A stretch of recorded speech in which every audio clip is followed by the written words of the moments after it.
Coucou, j'espère que tu vas bien aujourd'hui. Alors, je viens vers toi aujourd'hui pour une vidéo qu'on m'a partagée, qu'on m'a transmise sur l'intelligence émotionnelle, quelle utilité dans l'entreprise. Donc, c'est une vidéo YouTube qui est le conférencier, c'est Bernard Flavien. Donc, je viens de finir de la regarder et puis surtout de la noter. Et donc, je vais te partager les notes que j'ai. Je te partage dans le texte les notes que j'ai prises.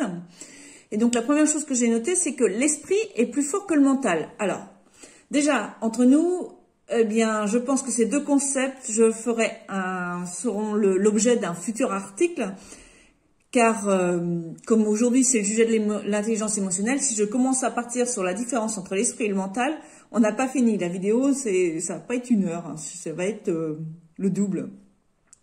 Donc, dans cette vidéo, on nous explique d'où vient le concept de l'intelligence émotionnelle. Donc, le constat que fait l'auteur dans cette conférence est que nous avons très peu de rendez-vous avec nous-mêmes. Donc, Philippe Varin, qui est un chef d'entreprise d'industrie, a dit « Mesdames et messieurs, si vous ne prenez pas 20 minutes de rendez-vous avec vous, c'est une faute professionnelle. » Alors, notre monde est un monde d'accélération et nous avons très peu de temps pour avoir des trous, pour poser dans le sens de tous les sens du terme et de faire des pauses pour poser notre esprit. Notre cerveau, c'est un muscle qui a besoin de repos et d'oxygène. Il est important de se dire, ce que j'ai fait aujourd'hui a-t-il été utile? Utile pour soi, déjà. Je suis tout à fait d'accord donc avec tout ce qui vient d'être, tout ce que j'ai pris comme note. Dans mes accompagnements, c'est clair que je conseille vivement de tester les rendez-vous quotidiens avec soi. Alors, c'est soit au travers de la méditation, ça c'est une première chose aussi pour pouvoir se calmer son esprit. Et aussi au travers de l'écriture, ce que j'appelle l'écriture inspirée, l'écriture automatique. Donc, ce que j'ai retenu d'autre, c'est que l'essentiel de l'intelligence émotionnelle nous vient d'Asie. Il nous faut l'adapter à notre paradigme occidental parce que nous sommes un peuple héroïque et non stratégique comme l'Asie. L'Asiatique réfléchit avant de frapper, c'est tous les arts martiaux qu'on peut voir, etc. L'occidental, à peine le gong retentit que lui, allez go, il y va. Alors, qu'est-ce que l'intelligence émotionnelle? Grosso modo, il nous dit que c'est passer de l'héroïsme, c'est-à-dire là où l'émotion est la patronne, au stade de la stratégie. C'est-à-dire, je ressens une émotion, qu'est-ce que j'en fais? Il ne s'agit certainement pas de supprimer cette émotion, il s'agit de simplement devenir intelligent avec son émotion. Alors, la raison, ils ont fait une découverte qui dit que la raison et l'émotion, en fait, c'est la même chose. Antonio Damasio et donc sa femme, ce sont des Portugais qui étaient dans les années 80, qui étaient s'installer aux États-Unis. Et ils découvrent, en faisant des recherches, que la raison et l'émotion, en fait, sont la même chose, mais pas au même stade. Il n'y a pas d'un côté l'émotion et de l'autre la raison. Et donc, l'auteur note que c'est une immense découverte. C'est clair qu'on a souvent tendance à mettre l'émotion, mais c'est pas forcément raisonnable, etc., qu'on met d'un côté et de l'autre. C'est vrai il dit qu'il est stupide de dire que j'aimerais vivre sans émotion, car on ne peut pas vivre sans émotion, puisque là, en fait, la raison prend sa source dans l'émotion. En fait, nos émotions sont nos alliés, c'est un cadeau. C'est en quelque sorte, c'est nos gardes du corps. Nos émotions sont là pour nous avertir d'un danger potentiel et nous mettre en mouvement. Motion, en anglais, veut dire mouvement, emotion. L'émotion fait partie structurante de notre bien-être. On ne pourrait pas vivre sans elle. Si nous n'avions pas peur, nous ne ferions pas attention à notre environnement et un accident serait vite arrivé. Alors, en fait, donc là, c'est vrai que je suis aussi, ça me paraît assez logique, en fait. Si on n'avait pas ce sont nos clignotants, les émotions, quand on ressent une peur, une angoisse, c'est de s'interroger d'où elle vient, d'où ça vient. Et donc, après, on agit en conséquence. Donc, et là, on fait rentrer la raison, de savoir qu'est-ce qu'on va en faire. Donc, pour l'instant, c'est vrai que je suis assez, ça me plaît bien ce que j'ai pu noter. Après, il parle de la peur. Grâce à notre peur, la peur qui est la patronne de nos émotions, notre vie peut s'organiser. L'enfant naturel de la peur est la prudence. C'est ce qu'il nous dit. Tout se passe dans une région de notre cerveau. Alors, j'ai pas noté le nom de la région, donc si ça t'intéresse, je t'invite à aller voir la vidéo. C'est l'amygdala ou quelque chose comme ça. Notre pouvoir de décision, donc, va se structure depuis tout petit, depuis notre enfance, grâce aux émotions. Ça, c'est clair.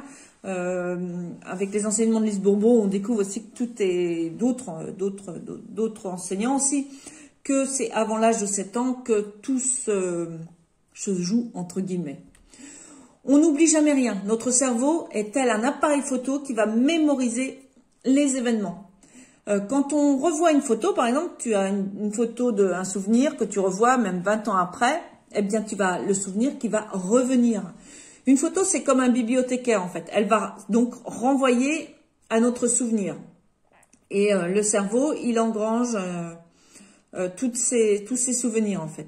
Il est important de noter que l'intelligence émotionnelle, c'est aussi savoir qu'on n'oublie rien, jamais rien. Le pardon. Alors, il faut savoir pardonner, mais le pardon, eh bien, ce n'est pas l'oubli. Et ça, il faut vraiment, et l'auteur le dit de bien le noter, et je te le répète aussi, pardonner, ce n'est pas oublier. Ce n'est pas non plus excuser l'autre. Pardonner, c'est quelque chose. Là aussi, je pourrais faire un article là-dessus parce que on pourrait aussi en débattre un petit moment. Alors, l'auteur parle d'un vieux proverbe amérindien. J'ai adoré ce proverbe qui dit lorsque l'on a enfoncé un clou dans une planche, on peut enlever le clou, mais il reste le trou. J'adore cette, je crois que c'est une métaphore qu'on appelle. Donc c'est vrai qu'il faut bien distinguer l'oubli et le pardon. Dans l'intelligence émotionnelle, le pardon est fondamental. Pardonner, c'est enlever la partie toxique du souvenir. On peut très bien pardonner sans que l'autre pardonne. Par exemple, si tu es fâché avec tes parents, l'intelligence émotionnelle te dira « tu n'oublieras jamais rien », mais enlève cette partie toxique, enlève le clou. On ne te demande pas d'oublier, on te demande d'enlever cette partie toxique et donc d'essayer toi-même de vivre mieux. Je trouve que cette philosophie me va très bien et je l'adore et je la conseille aussi vivement. Alors, après, il aborde la théorie des marqueurs somatiques. On associe en fait les souvenirs. Si par exemple la grand-mère, là il prend des personnes dans le public, la grand-mère de Jennifer dans son enfance fait une tarte à la framboise, voilà, donc elle a 3-4 ans, et que Benjamin, 3 ans, qui aime bien aussi Jennifer, et puis en plus il y a un beau temps, c'est les vacances, voilà, eh bien Benjamin, il va mettre un marqueur somatique sur ce souvenir, et ce marqueur va être très très positif dans son esprit. Du style, ça va être dès qu'il va y avoir une tarte à la framboise, en fait, comme tout l'environnement et tout, c'est très agréable, eh bien, il va le mettre tarte à la framboise, très, très, très, très, très, très agréable. Par contre, si la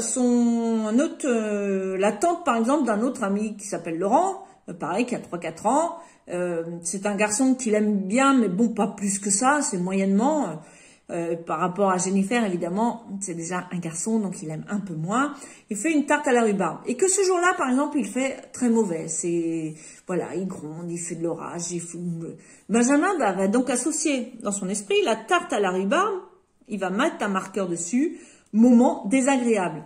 Et si 20 ans plus tard, dans un restaurant, on lui donne le choix entre la tarte à la framboise et la tarte à la rhubarbe, eh bien, son temps de réflexion sera raccourci en faveur de la tarte à la framboise. Les mauvais souvenirs vont nous aider à prendre des décisions, à réduire d'autant notre indécision et notre incertitude. La prise de décision et les émotions donc sont intimement liées. Ça aussi, je trouve que c'est un concept assez intéressant. Alors ensuite, donc dans le texte, je te mettrai une image. L'émotion et la raison, c'est la même chose, mais pas au même stade. Il y a la raison, il y a l'émotion qui est donc à chaud, la réaction à chaud. Il y a ce qu'il y a dans la mémoire vive, donc à tiède. Et puis, il y a ce qu'on appelle la raison qui va être plutôt dans le froid. Alors, l'émotion qui est donc considérée comme chaud pour l'auteur, ne pas réagir à chaud quand nous sommes dans l'émotion. Ça, c'est un excellent conseil, je trouve. C'est clair, c'est toujours, c'est pas toujours toujours adéquat de répondre surtout quand on est dans des émotions très vives. Il faut quand même, par contre, revenir sur l'événement qui a généré l'émotion. Et là, l'auteur, ça c'est un peu nouveau pour moi, il le dit de revenir avant 21 jours. Car dans ces 21 jours, c'est encore dans notre mémoire vive. Et après passer ces 21 jours, ça passe dans la mémoire à long terme, ce qu'il appelle, lui, la raison. Donc la réaction à chaud, c'est comme la pâte à modeler chaude, on ne peut pas la remodeler. Donc ces réactions à chaud ont le droit d'exister, mais ce n'est pas intelligent de réagir sur le coup. Par contre, passer un moment, un certain laps de temps, il faut se poser la question, qu'est-ce que j'ai à apprendre de cet événement? Alors j'ai adoré aussi, j'adore les métaphores, c'est vrai, c'est quelque chose que j'aime beaucoup, l'histoire de la pâte à modeler. C'est vrai que quand elle est hyper chaude, quand c'est tout fluide, ça coule. Quand elle commence à être tiède, on peut encore la modeler, on peut le faire. Mais quand on l'a laissée trop longtemps, elle est hyper dure et on ne peut plus. C'est très compliqué en fait de la remodeler. Alors, la mémoire vive, ce qu'il appelle tiède, c'est comme nettoyer un vase régulièrement. C'est une question d'hygiène. En fait, l'intelligence émotionnelle, c'est de l'hygiène énergétique. Il faut éviter qu'un jour, que la goutte d'eau fasse déborder le vase. À force de ne pas nettoyer le vase, la zone de transit, qui va donc de l'émotion chaude à la mémoire vive tiède, donc c'est ça qu'il appelle la zone de transit, il y a un risque de péter un plomb au moindre débordement. Il vaut mieux ne pas parler en temps réel car nous sommes sur le registre émotionnel, mais revenir sur ce qui s'est passé quelque temps après, peut-être 5 à 10 minutes, voire selon les cas, mais quand en fait le calme est revenu. Donc en fait les zones de transit c'est aussi l'autre de la mémoire vive à la raison. C'est pas que j'ai un peu synthétisé un peu trop vite là. La raison, froid. Tout ce qui n'est pas nettoyé va dans le stock à long terme, dans ce qu'il appelle la raison. Et là, il faut 3 fois plus d'énergie pour enlever un marqueur somatique négatif. Après le délai des 21 jours, il y aura une espèce de rancune qui va s'installer, quelque chose en nous qui va rentrer dans notre corps. Après ce délai, c'est dans notre mental, c'est de l'émotion. Passer ce délai, ça s'imprime dans le corps. Le burn-out, par exemple, c'est une surcharge cognitive. Donc la personne engrange et à un moment, le corps n'en peut plus. On a souvent tendance aussi à dire que la maladie, c'est le mal à dit. En fait, tout ce qui s'imprime, notre corps, c'est des réactions. Quand on dit qu'on en a plein le dos, par exemple, et qu'on a mal au dos, c'est parce qu'on engrange beaucoup.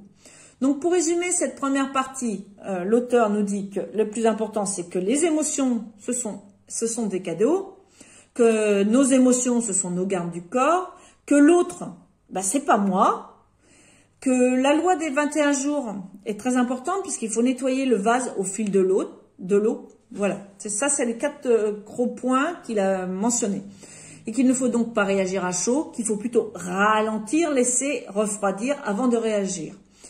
J'ai noté une phrase, ah oui, c'est en dormant que l'on arrête de faire des erreurs. Parce que du coup, il préfère cette phrase, c'est en dormant que l'on arrête de faire des erreurs, plutôt que la nuit ne porte pas conseil, que la nuit porte conseil. En fait, pour lui, la nuit ne porte pas conseil. Elle nous permet en fait de passer de 1 à 2, c'est-à-dire de l'émotion, du chaud, à la mémoire vive, tiède. Alors, après, il rentre dans une explication sur où il y a de la gêne, il n'y a pas de plaisir. Nous sommes lumière. Désolée, j'ai pas coupé mes notifications.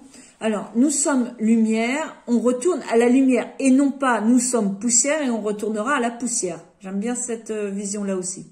L'intelligence émotionnelle ne s'intéresse pas à la joie, mais à ce qui empêche la joie. Exemple, quand un couple se marie, ils ont 20 sur 20. D'accord? Si 5 ans après, ils ont 17 sur 20 au niveau joie. Quand ils se marient, ils sont dans la joie, ils ont 20 sur 20. 5 ans après, ça diminue, il y a le rôti, ils ont 17 sur 20. L'intelligence va être de découvrir c'est quoi les 3 points de gêne. D'où viennent-ils? En enlevant la gêne, pour l'intelligence émotionnelle, si on enlève la gêne, ce qui a provoqué cette baisse, ces 3 points, on va retrouver le plaisir. L'intelligence émotionnelle, dans son mécanisme, est à l'inverse de ce que l'on pense. Donc en fait, on ne motive pas quelqu'un, une équipe, on essaie de comprendre comment il ou elle a été démotivé. On ne travaille pas sur le bonheur d'un enfant qui rentre de l'école avec une mine très triste, Mais on peut travailler sur quel est le malheur qui lui est arrivé. Où est sa gêne? Qu'est-ce qui a causé, en fait, qu'est-ce qui a causé cette, il part joyeux, pourquoi il revient triste, et on travaille sur ce phénomène. Alors, il a commencé à donner un exercice, c'est pas qu'il a commencé, c'est qu'il a fait un exercice, j'ai peut-être pas tout noté par contre. C'était de mettre, il fallait se mettre une note sur 20 sur l'enjoy. L'enjoy, c'est, pour lui, c'est, enjoy, c'est la joie en anglais, mais c'est l'élan, l'envie de. Et il dit qu'on ne peut pas agir sur notre histoire. Ça vient du, je sais plus, du grec ou du latin, historia, qui veut dire enquête, l'enquête de notre vie. En fait, il dit que notre joie est très très personnelle.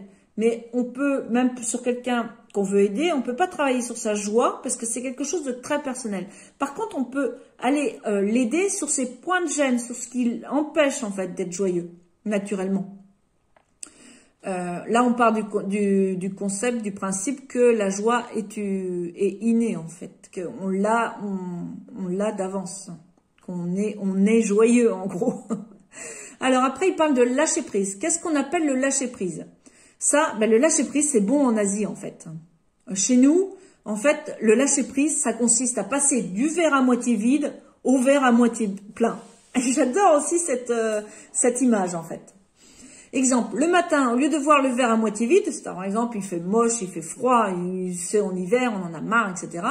Eh bien, c'est de voir le verre à moitié plein. Ouais, je souhaite une super journée, je démarre la journée, je suis en vie, j'ai un toit, j'ai de chauffage, je vais dans une super école si c'est un étudiant, pour mon âge, je ne suis pas si mal, etc., etc. Voilà, en fait, un problème, alors il y a aussi la notion de problème et de difficulté. Il dit que donc un problème, c'est en dehors de soi. Un problème n'est pas un problème, car en fait, il est en dehors de moi. Par contre, la difficulté, c'est autre chose, car la difficulté va rentrer en moi. Il faut faire donc en sorte qu'un problème reste un problème et ne devient pas une difficulté. Par exemple, vivre en couple peut être un problème, mais ne doit pas devenir une difficulté. Oser en parler, c'est la solution pour qu'un problème ne devienne pas une difficulté. Et un problème peut rester et doit rester un problème, mais il faut le résoudre avant les 21 jours. Tant que les 21 jours sont pas passés, ça reste un problème. Mais le 22e jour, si on n'a pas osé en parler, il devient une difficulté parce qu'on n'a pas osé justement en parler. L'intelligence émotionnelle, c'est de ne pas transformer un problème en une difficulté. Un ennemi, c'est quelqu'un avec qui on n'a pas encore déjeuné, qu'il dit. Quand quelqu'un est en passe de devenir un ennemi, s'en rapprocher, il faut s'en rapprocher, il faut passer à table, entre guillemets, dans un endroit neutre, en dehors du lieu du conflit. Alors, il parle du secret de l'attraction.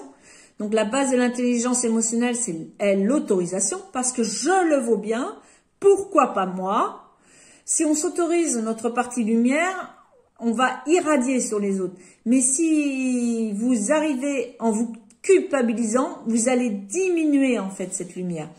Et pourquoi pas est une extraordinaire phrase de l'intelligence émotionnelle parce que ça ouvre, c'est un ralentisseur.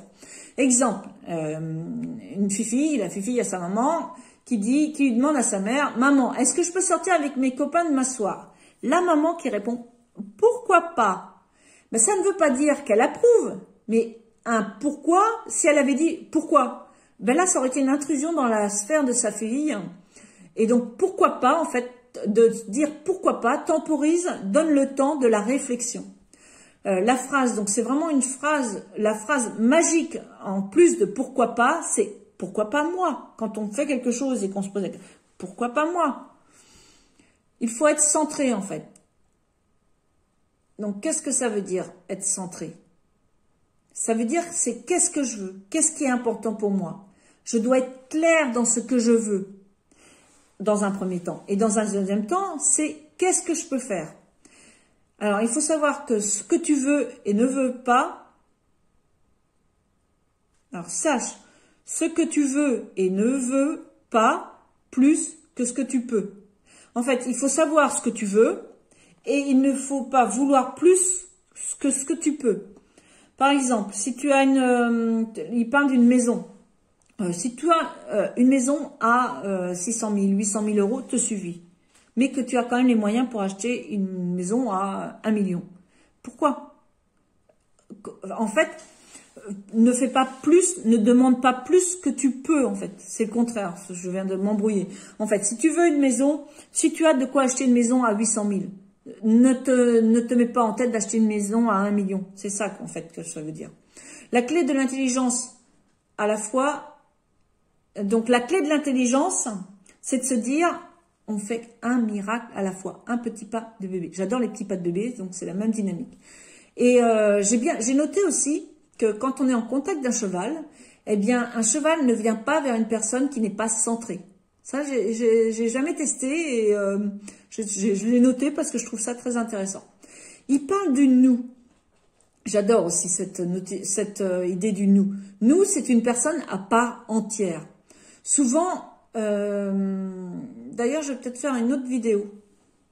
On va couper la vidéo en deux, ça va être plus simple.